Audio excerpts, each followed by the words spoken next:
আমার সাথে অনেক লোক এসেছেন, আমি আসবো, এই জন্য আমার এলাকার সকল লোক উপস্থিত হয়েছেন। আর হুজুর এসেছেন, আমি তাকে ধন্যবাদ জানাই, অনেক কষ্ট করে এসেছেন।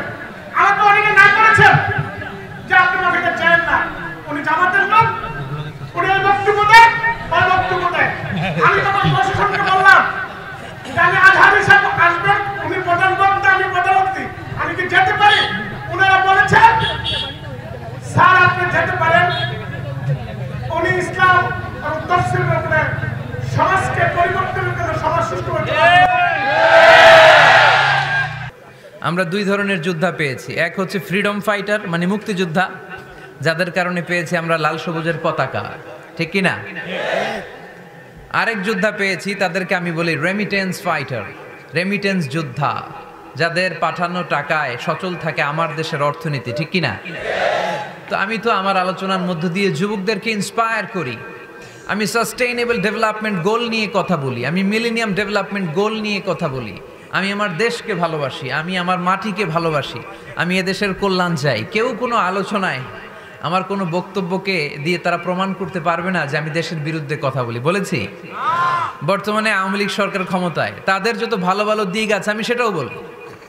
এই যে ওবায়দুল কাদের সাহেব, উনি এদেশের এই যোগাযোগ ব্যবস্থার ব্যাপক উন্নয়ন করেছিলেন। যেই জেলায় যেই চেয়ারম্যান, যেই এমপি ভালো কাজ করে আমি তাদের প্রশংসা করি।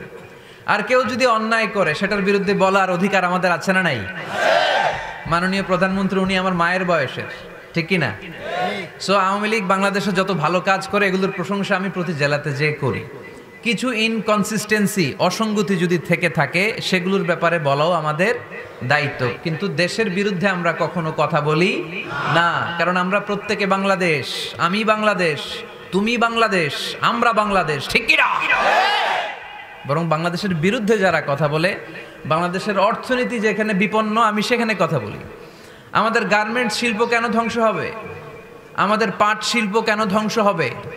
এই যে আমরা চিংড়ি রপ্তানি করছি, চিংড়ির ভিতরে পাথর ঢুকাইয়া সুইজারল্যান্ডে পাঠায়, ওইখানে অডিট কমিটি পাইছে বাংলাদেশ থেকে আসা চিংড়ির ভেতরে পাথর, এরা চুক্তি ক্যান্সেল করে দিয়েছে। আমরা এগুলোর বিরুদ্ধে কথা বলি। আমরা চাই না বাংলাদেশের ইমেজ বাইরে নষ্ট হোক। শুধু দেশেই আমি এভাবে কথা বলি না, আমি পৃথিবীর অনেক জায়গায় কথা বলি, সেখানে এরকম হাজার হাজার প্রবাসী বাংলাদেশি ভাইরা আমাদের সামনে বসে কথা শুনে। আমি সব সময় বলি এমন কোনো কাজ করা যাবে না যেটাতে আমাদের লাল সবুজের পতাকার অপমান হয়। আমি মালয়েশিয়াতে যখন কথা বলি আমি বলি মালয়েশিয়ার স্থানীয় লোকাল রুলস অ্যান্ড রেগুলেশন আপনাদেরকে মেনে চলতে হবে। আমি কাতারে যে কথা বলেছি, কাতারের রাষ্ট্রদূত মহোদয় বলেছেন যে মিজানুর রহমান আজহারি এসেছে কাতারে, এটা আমাদের সৌভাগ্য। উনি যেন আমার সাথে মিটিং না করে দোহা না ছাড়ে, কাতারের রাজধানী দোহা, আমি ওনার সাথে মিটিং করেছি। উনি বললেন যে কাতারে বাংলাদেশ কমিউনিটিতে অনেক মারামারি, হুজুর আমরা আর পারতেছি না, এবার আপনারা কিছু করেন। অর্থাৎ আপনি হাজার হাজার মানুষের সামনে যখন কথা বলেন, আপনি তাদেরকে মোটিভেট করেন, ইন্সপায়ার করেন, তাহলে তারা ভালো পথের দিকে আসবে। আমরা এই কথাগুলো বলি। তাই যে সমস্ত লেবাসধারী, টুপি আর পাঞ্জাবি জুব্বাধারী বিশ্বনবীর আশেক বলে নিজেদেরকে দাবি করছেন, আর এই কোরআনের মাহফিলগুলোকে বাধাগ্রস্ত করছেন, কিয়ামতের দিন আল্লাহর কাঠগড়ায় আপনাদেরকে দাঁড়াতে হবে। তারপরেও আপনাদের বিরুদ্ধে আমার কোনো ক্ষোভ নেই, ঘৃণা নেই। আমি দোয়া করি আসেন এক টেবিলে বসি, এক চেয়ারে বসি, একসাথে চা খাই, কন্ট্রোভার্সিয়াল ইস্যুগুলো নিয়ে আমরা কথা বলি। এদেশে তো অনেকে আমাকে কাফেরও ফতুয়া দিয়েছে, দেয় নাই? যেই মুহতারাম আলেমে দিন আমাকে কাফের ফতুয়া দিয়েছে, ওনার নামটা উচ্চারণ করে আমি কিছু বলেছি? তাদের দলকে কখনো গালি দিয়ে কিছু বলেছি? কারণ আমি লোকজনদেরকে মোটিভেট করতে পছন্দ করি, যেটা হক কথা, যেটা সত্য কথা, যেটা কল্যাণকর কথা, এইটা আমি বলে যাব। আমার আলোচনা থেকে কোনটা সঠিক, কোনটা ভুল, কোনটা হক, কোনটা বাতিল, আমার ইন্টেলেকচুয়াল শ্রোতারা ওইটা বুঝে নিবে। আকলমান্দ ইশারা বাশাস্ত, যাদের আকল আছে এদের ইশারা দিলে হয়ে যায়, ঠিক কিনা?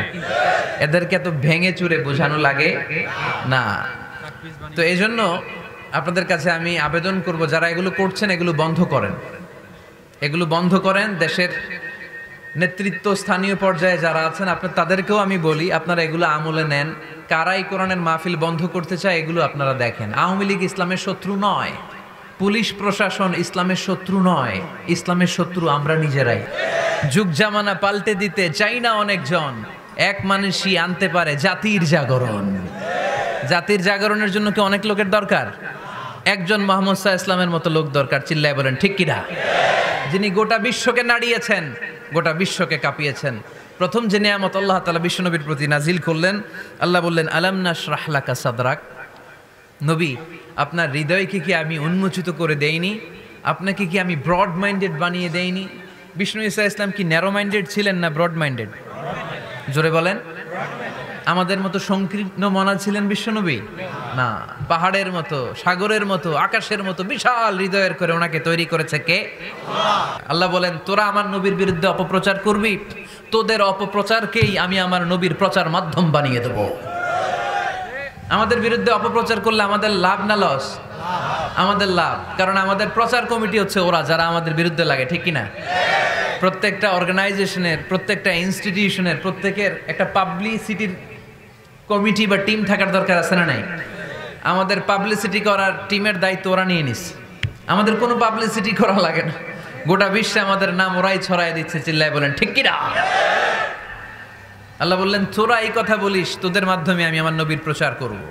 হেরার গুহায় তোমারই ধ্যান, আসমান থেকে নামে আল কোরআন, ভাঙলো সবার ভুল তোমারই পরে, আসলো কোরআনের ছায়া তলে, খালিদ ওমর আলী আবু বকর, ইসলামী ঝান্ডা নিল যে তুলে, আল আমিন তুমি ছিলে যে সদা, সকল মানুষের তরে, হে রাসূল তোমাকে ভুলি আমি কেমন করে, হাজার ব্যথা বেদনার পরে,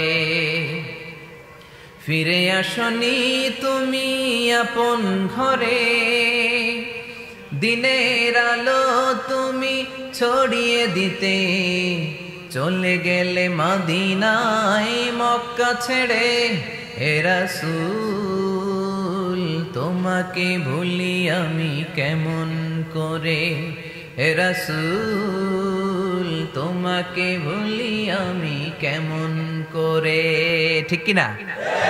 এই রাসূলকে কি ভুলে থাকা যায়? হেরার গুহায় আল্লাহ তাআলা প্রথম কোরআনের আয়াত নাজিল করলেন, ইকরা বিসমি রাব্বিকাল্লাযী খালাক, read in the name of your lord who has created. এই আলোর বিচ্ছুরণ যখন বিশ্বনবীর হৃদয়ে লাগলো, বিশ্বনবীর কাছে সব কিছুকে সুস্পষ্ট করে দিল কে? এজন্য রাব্বুল আলামিন বলেন আলাম নাশরাহ লাকা সাদরাকা ওয়া ওয়াদা'না আনকা বিজরাক, ও নবী আমি কি আপনার হৃদয়টাকে প্রশস্ত করার মধ্য দিয়ে সত্যকে আপনার সামনে উন্মোচিত করি নাই? সুবহানাল্লাহ পড়েন। হে নবী সত্যকে তো আপনার সাথে আমি উন্মোচিত করেছি, আপনি বুঝতে পেরেছেন কোনটা সত্য, কোনটা মিথ্যা, কোনটা হক, কোনটা বাতিল। আমি আপনাকে আহলুল হিম্মা বানিয়েছি। আহলুল হিম্মা আর রাজুলু যু হিম্মা ইউহিল উম্মা, হিম্মতওয়ালা লোক সে জগৎকে নাড়িয়ে ফেলে, ঠিক কিনা? এজন্য আল্লাহ বললেন আলাম নাশরাহ লাকা সাদরাকা ওয়া ওয়াদা'না আনকা বিজরাক, ও নবী আমি কি আপনার হৃদয়টাকে সত্যের জন্য উন্মোচিত করে দেই নাই? সুবহানাল্লাহ পড়েন। এ হচ্ছে প্রথম নেয়ামত, ইসলামের জন্য বিশ্বনবীর হৃদয়কে উন্মোচিত করেছে কে? দুই নম্বর নেয়ামত আল্লাহ বললেন ওয়া ওয়াদা'না আনকা বিজরাক, নবী গো আপনার পিঠে যে চিন্তার বোঝা, ওই চিন্তার বোঝাকে নামিয়ে আমি আল্লাহ হালকা করে দিয়েছি। বিষ্ণু ইসলামের বিশাল চিন্তা। বিষ্ণু বলতেন লা নবিয়্যা বা'দি ওয়ালা রাসূলা, আমার পরে কোনো নবীও নাই, আমার পরে কোনো রাসূলও নাই। যেহেতু উনি শেষ নবী, উনার পরে পৃথিবীতে আর কোনো পয়গাম্বর আসবে না, তাই উনার সময় থেকে শুরু করে কিয়ামত পর্যন্ত যত মানুষ এই পৃথিবীর বুকে আসবে, সব মানুষের জিম্মাদারি কার উপর? বিশ্বনবীর কাঁধের উপর। চিল্লা এখন ঠিক কিনা? এজন্য বিশ্বনবী এই দায়িত্বটারে কঠিন মনে করতেন।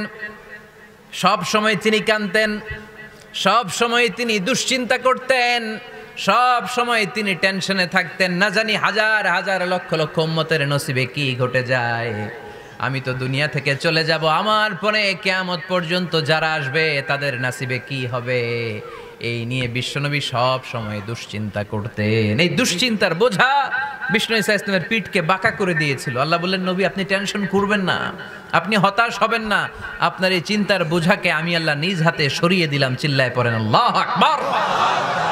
এজন্য আল্লাহ বললেন, আলাম নাশরাহ লাকা সাদরাকা ওয়া ওয়াদা'না আনকা বিজরাক আল্লাযী আনকাযা যাহরাক ওয়া রাফা'না লাকা যিকরাক। 3 নম্বরে আল্লাহ বললেন, নবী আপনাকে 3 নম্বর যে নেয়ামতটা দিয়েছি সেটা হচ্ছে ওয়া রাফা'না লাকা যিকরাক। আপনার সম্মানকে, মর্যাদাকে, আপনার নাম ধাম সুনাম আর সুখ্যাতিকে আমি আকাশ বাতাস ছাপিয়ে, সাত আকাশ কাঁপিয়ে আরশ পর্যন্ত তুলে ধরেছি। I have dignified your status, O my beloved prophet Muhammad sallallahu আলাইহি ওয়াসাল্লাম। আপনার মর্যাদা অনেক উপরে, অনেক অনেক উপরে আমি নিয়েছি।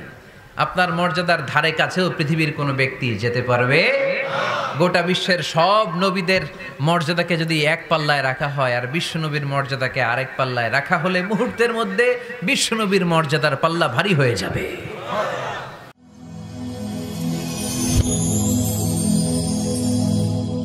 Rose TV 24.